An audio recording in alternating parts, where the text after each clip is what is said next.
ഇന്ത്യയും ശ്രീലങ്കയും തമ്മിലുള്ള അഞ്ചാമത്തേതും അവസാനത്തേതുമായ T20യിൽ ഇന്ത്യക്ക് 15 റൺസ് വിജയം. ഇതോടെ പരമ്പര ഇന്ത്യ 5-0 തൂത്തുവാരി.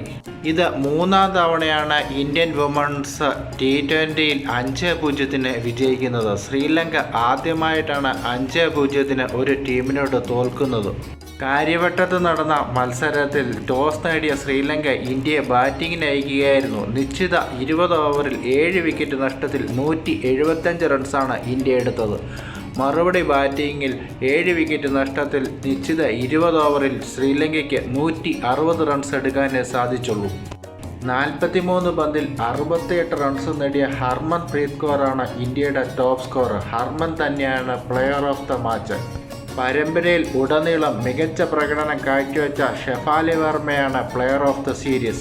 ഇന്നത്തെ മത്സരം കൂടി വിജയത്തോടുകൂടി ഈ വർഷത്തെ അവസാന T20 മത്സരം വിജയത്തോടെ അവസാനിപ്പിക്കാൻ ഇന്ത്യൻ ടീമിനായി.